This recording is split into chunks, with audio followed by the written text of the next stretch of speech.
Seorang bocah berumur 12 tahun ini dianggap seperti makanan. Melemparkan ke kolam buaya yang dangkal. Sebuah pintu kayu dibuka. Seekor buaya ganas segera melompat ke arah bocah itu. Mulai berjuang dengan gila. Orang-orang di sekeliling sangat menikmati untuk melihat bocah itu ditelan. Gak sabar nunggu ngumpulin uang. Bocah itu dengan susah lolos dari buaya. Dia ingin merangkak ke darat. Tapi didorong ke bawah oleh pria yang berdiri di depannya. Kemudian, buaya itu sekali lagi menyerang bocah itu. Akhirnya, pemimpin bajak laut yang berdiri di pantai tidak tahan lagi untuk menonton. Dia melemparkan tombak panjang lurus ke pemilik tanah. Bawahannya segera bergegas. Membuat pihak pemilik tanah melarikan diri dengan gila. Pada saat yang sama, bocah itu masih berjuang dengan buaya. Pemimpin mengeluarkan belati. Nak, hidupmu ada di tanganmu sendiri.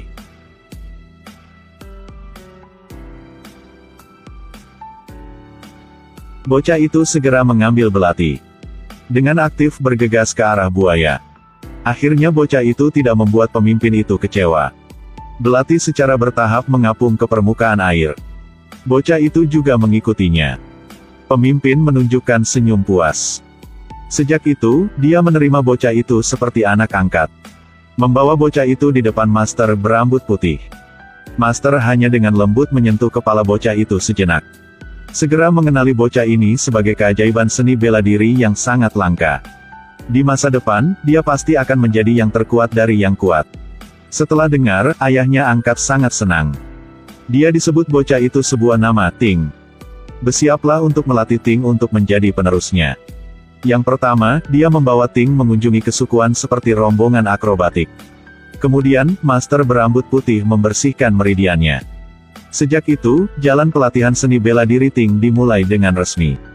Ayah angkat secara khusus mengundang master-master hebat dari negara-negara untuk mengajar Ting. Setiap hari, dia tidak berhenti berlatih. Sedangkan Ting juga berlatih dengan keras. 5 tahun kemudian, dia juga berlatih dengan sukses. Pelatihan manusia tidak lagi cukup untuk membuat Ting meningkat lagi. Jadi Ting mulai menangkap gajah. Mengalami banyak jatuh yang menyakitkan, dan kemudian dengan berani bangkit lagi dan lagi.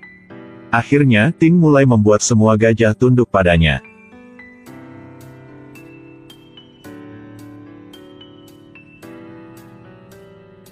Ayah angkat merasa kesempatan sudah datang. Bersiap untuk menyerahkan takhta kepada Ting. Tapi sebelumnya, Ting harus menerima 3 tantangan. Tes pertama adalah senjata. Taois dari Jepang. Hasilnya lawannya belum mengeluarkan pedang sudah dikalahkan. Pertandingan kedua adalah duel. Pertama adalah master seni bela diri berasal dari timur. Bahkan tubuhnya yang kuat tidak bisa mendapatkan keuntungan dari Ting. Setelah beberapa gerakan dikalahkan. Kemudian seorang biksu dengan tato di seluruh wajahnya keluar. Di bawah energi absolut, apakah mungkin untuk menang dengan kecepatan? Ting dengan tubuh kecil akan menghadapi dengan seorang biksu tubuh yang kuat. Sejak awal, biksu itu menyerang terus-menerus. Ting benar-benar tertekan dan tidak bisa melawan. Melihat situasinya tidak baik, Ting segera mengubah taktiknya. Dia menggunakan fleksibilitasnya untuk menemukan kesempatan agar berhasil mengalahkan biksu yang perkasa. Selanjutnya adalah tantangan terakhir. Ting ke gua yang gelap. Seorang wanita bersembunyi di sudut gua. Menangis sambil minta bantu. Ting dengan baik hati ingin membantu dia. Hasilnya segera detik kemudian. Pemburu pintar sering muncul dalam bentuk mangsa. Sebenarnya tidak salah. Saat ini, ayah angkat sudah datang. Mengeluarkan sebuah belati. Hidupmu ada di tanganmu sendiri.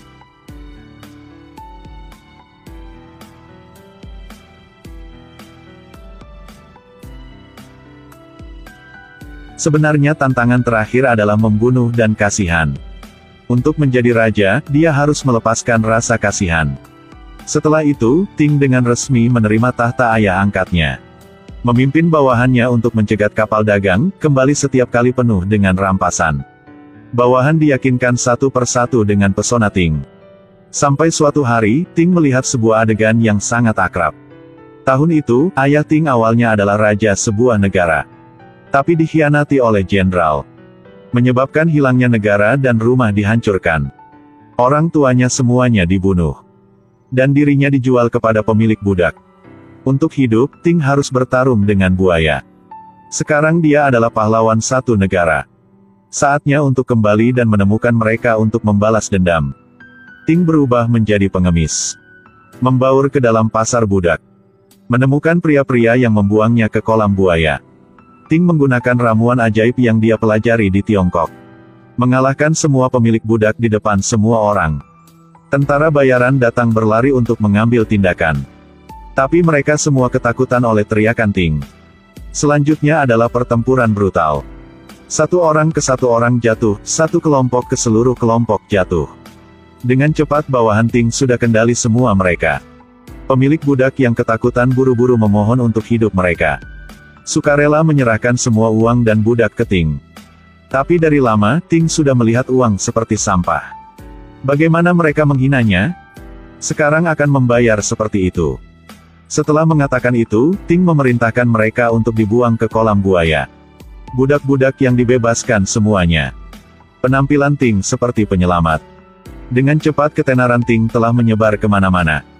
Tapi sekarang Ting telah membuat keputusan yang sulit diterima semua orang. Pria ini dipukuli dengan parah, dia meraih segenggam tanah dan menutupi lukanya untuk menghentikan pendarahan. Kemudian lepaskan baju dan mengikat kelukaan. Melihat musuh yang mendekat di depannya, dia dengan teguh berdiri sekali lagi. Dia adalah Bruce Lee Thailand, Ting. Baru tadi malam, Raja mengadakan perjamuan besar. Ting berpura-pura menjadi penyihir naik ke panggung untuk tampil. Kemudian mengambil kesempatan dan membuang 2 peluru buta. Menutupi pandangan semua orang. Kemudian bergegas langsung ke takhta. Tujuan Ting sangat jelas. Itulah raja yang membunuh orang tuanya. Ting melotot marah. Dia sudah menunggu momen ini sudah 10 tahun. Setelah balas dendam berhasil, Ting segera melarikan diri. Tapi belatinya diambil oleh bawahan raja. Identitas sudah terungkap. Setelah kembali ke suku, Ting menemukan bahwa suku itu kosong. Kemudian seorang yang bertopeng muncul. Dia segera menyadari apa yang terjadi. Air mata menggenang. Kemudian Ting dengan marah mulai melampiaskan amarahnya. Tangani pria bertopeng dengan lembut. Pada saat ini, dia menemukannya di perancah tidak jauh. Ada seorang pria dengan sangkar burung di kepalanya.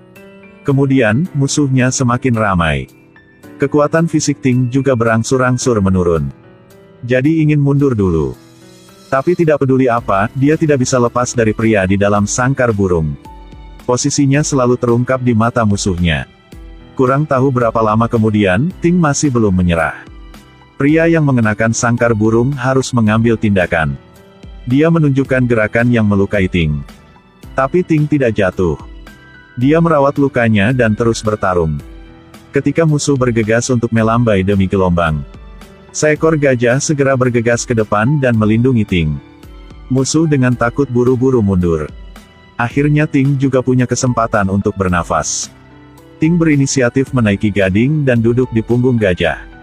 Tiba-tiba seorang berpakaian hitam terbang dari langit ke bawah. Setelah saling memandang, orang ini sangat aneh. Dia sepertinya tidak stabil secara mental. Tapi tindakannya sangat jahat.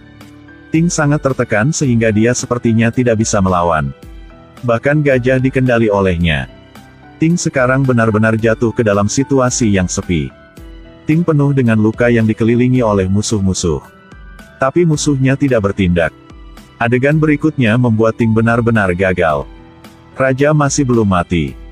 Sebenarnya dia selalu berpakaian baju besi. Tapi apa yang membuat Ting semakin jatuh masih tertinggal. Ayah angkatnya keluar dari pasukan musuh. Raja memaksa mereka berdua untuk bertarung dalam pertempuran. Salah satu dari keduanya harus mati. Akhirnya ayah angkatnya sudah memilih untuk mengorbankan dirinya untuk melindungi Ting. Tapi Ting masih tidak lolos dari tangan raja. Siksaan macam apa yang akan dia hadapi selanjutnya?